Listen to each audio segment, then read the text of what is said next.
नमस्कार, आप देख रहे हैं मध्य प्रदेश की बात। मैं हूं आपके साथ राहुल सौमित्र। 10 मई को सुप्रीम कोर्ट के फैसले के बाद ऐसा लगा कि महाराष्ट्र के बाद मध्य प्रदेश दूसरा ऐसा राज्य होगा जहां पंचायत और निकाय चुनाव बिना ओबीसी आरक्षण के होंगे। कांग्रेस ने इसे अपनी जीत के तौर पर लिया और अगले दिन ही अपने टिकट बंटवारे में 27% ओबीसी आरक्षण देने का उन्होंने ऐलान कर दिया। लेकिन मध्य प्रदेश सरकार यह कहती रही कि हमारी कोशिश यही होगी कि निकाय और पंचायत चुनाव ओबीसी आरक्षण के साथ हो। सरकार ने मॉडिफिकेशन ऑफ ऑर्डर दाखिल किया, सुप्रीम कोर्ट ने उसे कंसीडर किया और आज यह फैसला आया कि पंचायत और निकाय चुनाव ओबीसी आरक्षण के साथ ही होंगे। हालांकि सुप्रीम कोर्ट ने यह जरूर कहा है कि आरक्षण 50% से ज्यादा ना होने पाए। तो चलिए बहस शुरू करें, उससे पहले एक रिपोर्ट देख लेते हैं।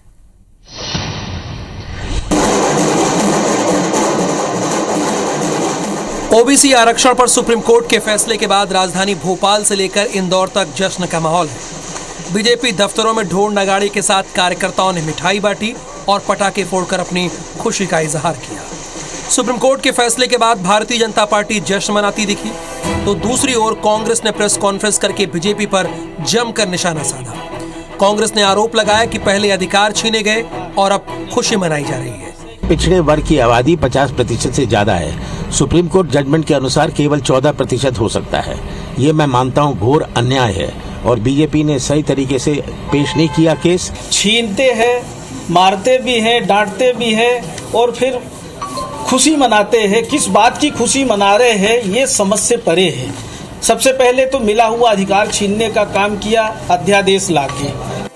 कांग्रेस भले इसे बीजेपी की नहीं बल्कि ओबीसी वर्ग की जीत बताए, लेकिन मुख्यमंत्री शिवराज सिंह चौहान ने कोर्ट के फैसले को ऐतिहासिक बताते हुए कांग्रेस पर जमकर निशाना साधा। जिन्होंने षड्यंत्र किया था वो पराजित हुए। अब पूरे आनंद के साथ ओबीसी आरक्षण के साथ चुनाव संपन्न होगा। हालांकि कोर्ट के फैसले पर ओबीसी महासभा खुश नहीं है। 52% आरक्षण की मांग को लेकर महासभा ने 21 मई को प्रदेश व्यापी बंद बुलाया है। ज़्यादा संभव है हम लगातार 52% ओबीसी आरक्षण की मांग करते रहे और हमारा ये प्रयास रहेगा कि हमारा जो 21 तारीख का बंद कॉल है वो हम यथावत रखेंगे। जाहिर है निकाय और पंचायत चुनाव में ओबीसी आरक्षण का मुद्दा बेहद अहम है।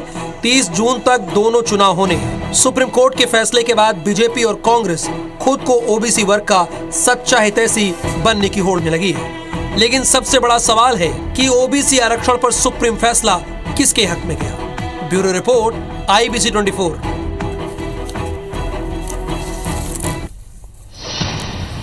और मध्य प्रदेश की बात में हमारे साथ 3 खास मेहमान जुड़े हैं। कृष्णा गौर जी हैं जो कि भारतीय जनता पार्टी से हैं, वो थोड़ी देर में हमारे साथ जुड़ेंगी। कुणाल चौधरी जी हैं जो कांग्रेस का पक्ष रखेंगे और वो विधायक भी हैं, और हर्षवर्धन वरिष्ठ पत्रकार के तौर पर है, उनसे भी जानेंगे समझेंगे कि क्या खोया क्या पाया और क्या मिला ओबीसी को। तो कुणाल जी, मैं आप ही से पूछूंगा, चूंकि थोड़ी दिनों पहले तक 10 मई के पहले तक आप जश्न मना रहे थे कि सरकार अपना पक्ष नहीं रख पाई, महाराष्ट्र सरकार की तरह हुआ। जैसे महाराष्ट्र सरकार ने संशोधन के लिए भी सुप्रीम कोर्ट नहीं जा पाई, चूंकि जो मानक होते हैं सुप्रीम कोर्ट के द्वारा उसको पूरा नहीं कर पाई थी। तो इस पूरी जर्नी को आप कैसे देख रहे हैं और क्या कहेंगे, चूंकि डिबेट जो होता है वो जनता से संवाद का सीधा तरीका होता है, तो आप क्या कहेंगे?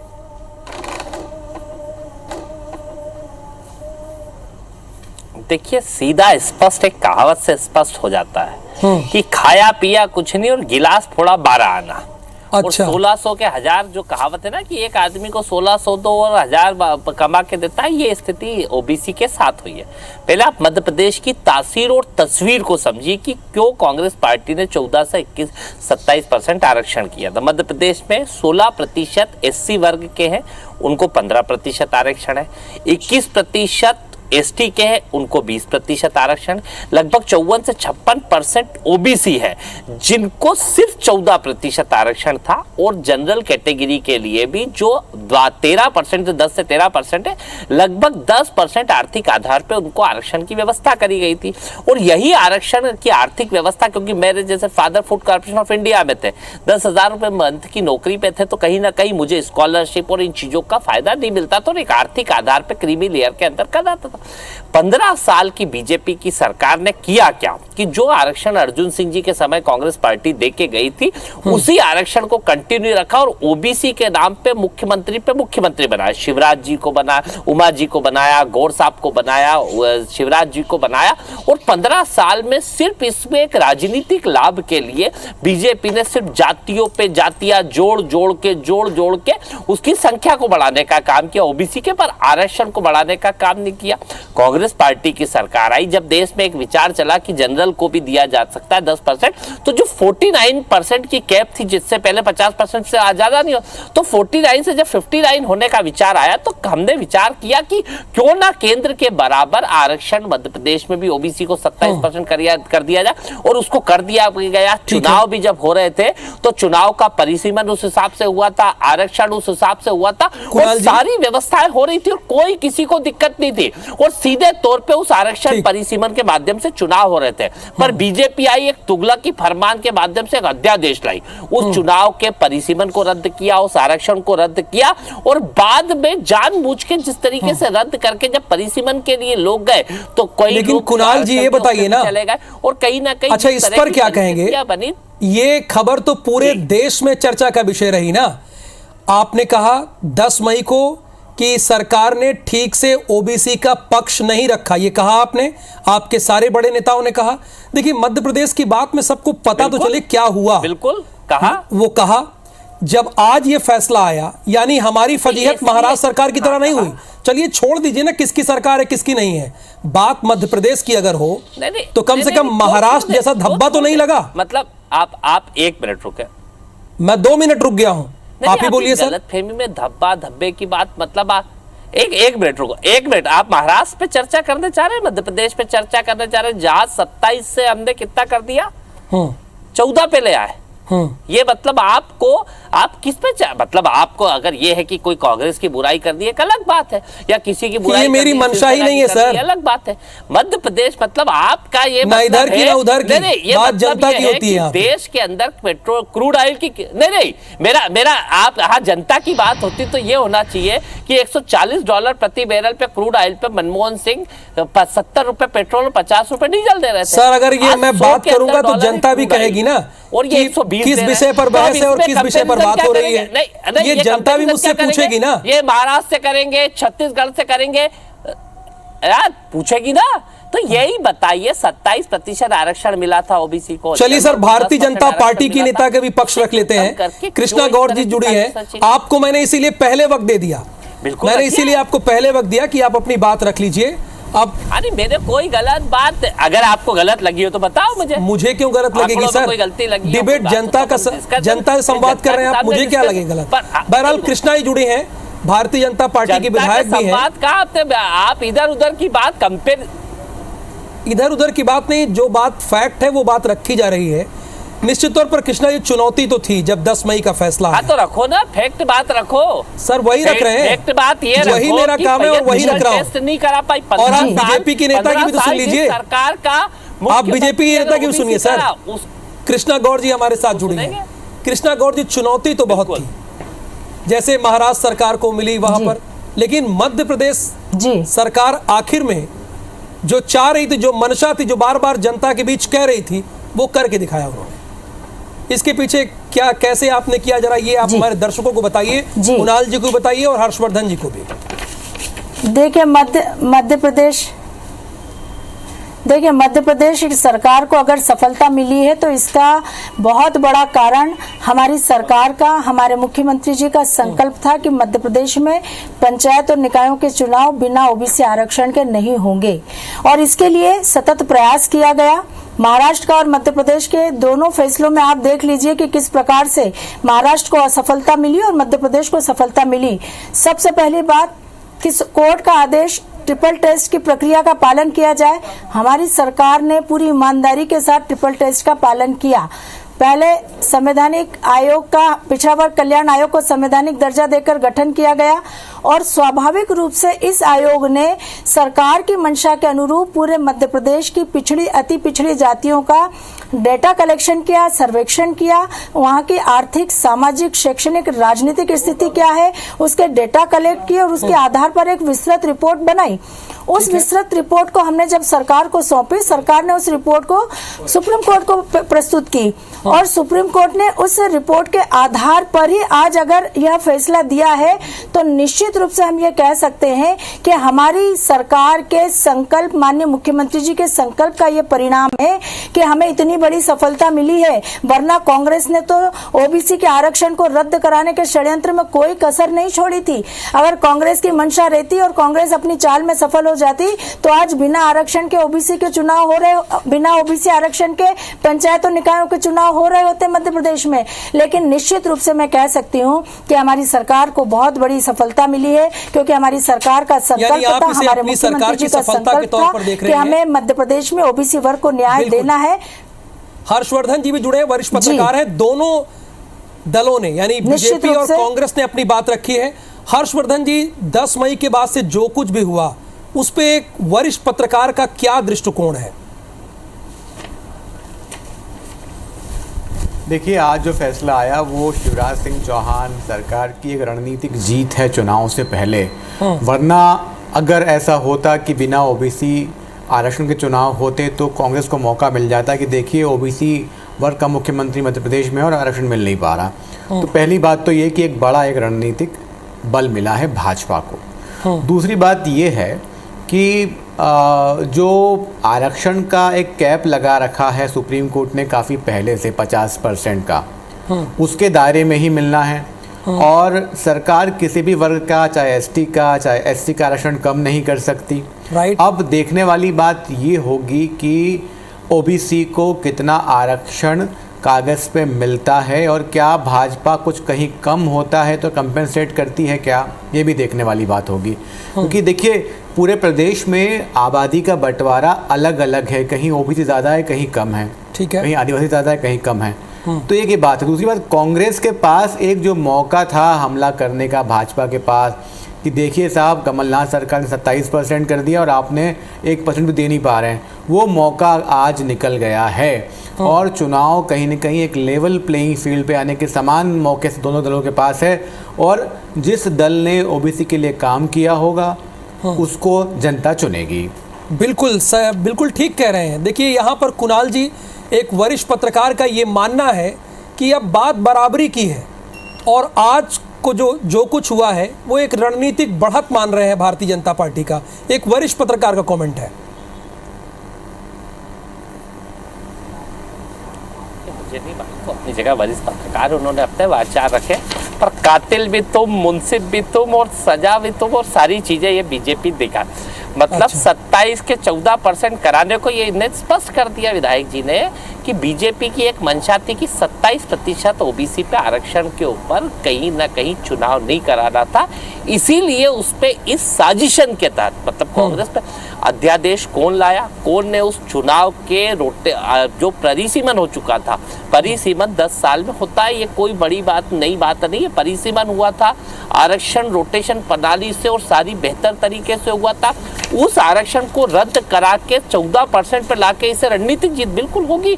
बीजेपी की जीत तो हुई है, क्योंकि कांग्रेस पार्टी ये 14% तो आरक्षण पहले से मिलते आ रहा था। और कब मिल रहा था?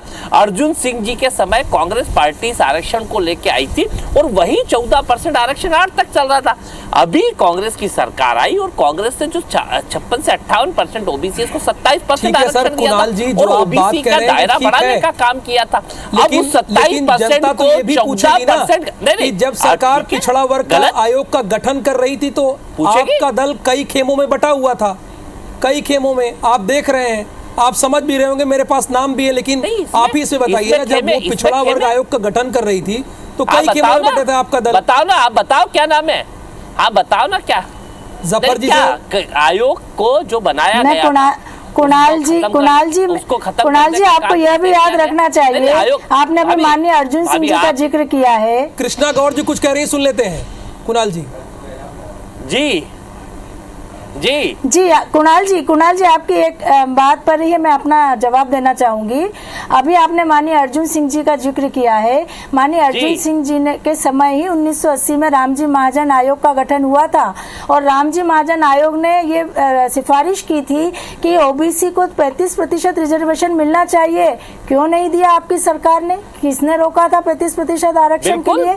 आप अगर ये बात करते हैं आज, तो आज आप इतिहास उठाकर देख लीजिए। आजादी के बाद लंबे समय तक देश में आपकी सरकारें रही। आपने कालेलकर आयोग की रिपोर्ट का नहीं माना, आपने मंडल आयोग की रिपोर्ट नहीं मानी, आपने राष्ट्रीय पिछड़ा वर्ग आयोग को संवैधानिक दर्जा नहीं दिया। आपने पिछड़ा वर्गों के साथ जो कुठाराघात किया है, पिछड़ा वर्ग कभी भूल नहीं पाएगा। आज भी जो चुनाव आज बिना आरक्षण के होने जा रहे थे, आपने जो षड्यंत्र किया था उसी का परिणाम था। कुणाल जी, जो कृष्णा जी सवाल ले रही हैं, इसी सवाल का आप जवाब दीजिएगा। कृष्णा गौड़ जी, एक चीज तो है कि बहुत कम समय में, रिकॉर्ड समय में पिछड़ा वर्ग आयोग ने काम किया है। कई संगठनों से उन्होंने मुलाकात की, कई ईमेल्स उन्होंने देखे हैं, तो बड़े कम समय में उन्होंने ये काम की। वरना फजीहत तो महाराष्ट्र की तरह हो जाती एक बार फिर से। नहीं, मेरा जवाब देने देंगे कि नहीं देने? जस्ट इसके बाद 1 मिनट के बाद तुरंत आपके पास आऊंगा सर। नहीं, आपको अगर वो तो बात आपको करनी नहीं है, मतलब अभी चलिए आप बोल दीजिए, मैं आपको मौका दे रहा हूँ। चलिए सर आप बोलिए, कुणाल जी बोलिए, आप पूरा मौका है। हेलो, बोल दीजिए, मेरे को कोई दिक्कत नहीं। ये इस भाभी ने इस बात को बोला कि अर्जुन सिंह जी ने जब दिया था, पर उस समय ज्यादा नहीं दे पाए क्योंकि उस समय जातियां इतनी नहीं जुड़ी थी। फिर उसका जब आयोग बनाया, उसके बाद कोर्ट ने 49% की कैप लगा दी थी। जब 49 से केंद्र सरकार ने 59 करा, तो उसी समय हमने उसको 27% करा। अभी भी जो पिछड़ा वर्ग आयोग ने रिपोर्ट दी, वो भी आंकड़े इतने फर्जी गलत आंकड़े दिए। वो 48% ओबीसी, आप बताएं भाभी कितने परसेंट ओबीसी मध्य प्रदेश के अंदर? सही तरीके से आप बता दें, जो आंकड़े कोर्ट के अंदर पेश करे, क्या इनको सही पेश करा? और क्यों 15 साल के अंदर सिर्फ जातियों पे जातियां मुख्यमंत्री जी ने जोड़ी? आपको हो सकता है शिवराज जी का आपका वो है कि मुख्यमंत्री उन्होंने पर सिर्फ जातियों पे जोड़ने के अलावा क्या ओबीसी के लिए एक काम किया? आप कह रहे आयोग बना दिया, 3 मुख्यमंत्री दे दिए और सिर्फ जाते जोड़ी। ओबीसी वर्ग का फायदा क्या हुआ? क्या ओबीसी वर्ग के लिए शिवराज जी ने काम किए? एक काम बताने का काम करते हैं। मध्य प्रदेश के अंदर अगर कांग्रेस की कृष्णा जी, कुणाल जी ये पूछ रहे हैं कि ओबीसी का भला क्या हुआ, और होते ही और इसको 14%। चलिए पूछते हैं ना, बीजेपी के नेता से भी ले लेते हैं जवाब। कृष्णा जी, भला क्या हुआ वो पूछ रहे हैं। आप अगर 27% से 14% हुआ, इस पे खुश है क्या? आपकी डिमांड 27% की है? सबसे पहले तो कुणाल जी, आप इतिहास उठाकर देख लीजिए। मध्य प्रदेश में कांग्रेस की सरकारें रही हैं, कितने पिछड़े वर्ग के मुख्यमंत्री आपने दिए? क्या आपने पिछड़ा वर्ग को सम्मान दिया? आपकी मंशा ही पिछड़े वर्ग को सम्मान करने की कभी नहीं रही। 53 में कालेलकर आयोग बना, 55 में आयोग की रिपोर्ट प्रस्तुत हुई। आपकी सरकार थी, आपके प्रधानमंत्री थे। क्या आयोग की सिफारिशों को लागू किया गया? क्योंकि आपकी मानसिकता पिछड़ा वर्ग विरोधी की थी, इसलिए नहीं हो पाया। आप ये बताएं, 1977 में मुख्यमंत्री बनने से फायदा होता है? जनता पार्टी की सरकार बनी, 78 में मंडल आयोग का गठन हुआ, 80 में आयोग ने अपनी रिपोर्ट प्रस्तुत की, आपकी सरकार बन गई, श्रीमती इंदिरा गांधी प्रधानमंत्री बन गई। आयोग की सिफारिशों को रद्दी में डाल दिया गया क्योंकि आपकी पुरानी बातों को छोड़ देते हैं। कृष्णा गौड़ जी, और आज रहिए 2022 में रहिए, इसी में सभी की भलाई है, आने वाली पीढ़ी की भी और जो अभी लोग हैं। कृष्णा जी, चूंकि आप पिछड़ा वर्ग की सदस्य भी रही हैं, तो मैं आपसे जानना ही चाहता हूँ, जनता भी ये जानना चाहती है लगातार, चूंकि आप एक्सक्लूसिव मेहमान हैं हमारी मांग रही कि पिछड़ा वर्ग आयोग को संवैधानिक दर्जा दे, लेकिन नहीं दिया क्योंकि आपकी मानसिकता पिछड़ा वर्ग विरोधी थी। लेकिन 2014 में प्रधानमंत्री श्री नरेंद्र मोदी जी के प्रधानमंत्री बनने के बाद पिछड़ों के भाग्य अनेकों उपलब्धियां मैं अगर आपके सामने गिनाऊं तो समय कम पड़ जाएगा, लेकिन आज ये मैं दावे के साथ कह सकती हूँ कि नहीं भाभी, आप तो ये बताओ 14% पे खुश देखिए, आपने जो 27% आरक्षण कमलनाथ जी ने जिस प्रकार से ठीक लोकसभा चुनाव के पहले एक पासा फेंका था ओबीसी के वोट यूज करने के लिए, उपयोग करने के लिए, वो सिर्फ पासा फेंका था। वो जानते थे कि संविधान के दायरे में 27% आरक्षण नहीं हो सकता, लेकिन मध्य प्रदेश की ओबीसी आबादी को सिर्फ वोट बैंक के रूप में उपयोग करने के लिए उन्होंने पासा फेंका था। अगर उनकी मंशा सही में, चलिए आप दोनों की बात तो हो गई, यानी कांग्रेस और बीजेपी ने क्या किया ओबीसी के लिए ये आपने बताया, लेकिन हर्षवर्धन जी भी हमारे साथ वरिष्ठ पत्रकार के तौर पर लगातार हैं। हर्षवर्धन जी, पिछड़ा वर्ग आयोग ने बहुत रिकॉर्ड समय में ये सारे काम किए और सुप्रीम कोर्ट में उन्होंने सब कुछ पेश किया, इसके बारे में क्या आकलन है आपका? देखिए, आंकड़ों को लेके आज भी भ्रम है, और जैसा कि सुप्रीम कोर्ट में भी कहा गया कि अंतरिम ये एक किस्म की चीज़ें हो रही हैं और फाइनल डेटा बाद में कर सकते हैं, इसको चैलेंज भी कर सकते हैं, ऐसा सुप्रीम कोर्ट ने अपने ऑर्डर में कहा। लेकिन एक नए पहलू की तरफ मैं आपका ध्यान खींचूंगा। इंदौर, भोपाल जैसे बड़े शहरों में आज 2 साल हो गए महापौर नहीं हैं, पार्षद नहीं हैं, गाँव में सरपंच नहीं हैं।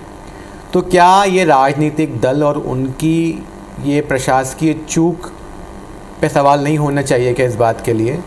क्या इन आंकड़ों की बहस में, आरक्षण की बहस में, क्या आम जनता की कराह कहीं दबके तो नहीं रह गई? देखिए, 2-3 साल हो गए सरपंच नहीं है, आम आदमी जनता का दर्द न छिप जाए, ये एक बड़ी बात है। बहुत शुक्रिया कृष्णा गौर जी, कुणाल जी, हर्षवर्धन जी, आप लोगों से बहुत लंबी बात करता, लेकिन समय का अभाव है। बहुत बहुत धन्यवाद इस बहस में हिस्सा लेने के लिए आपका।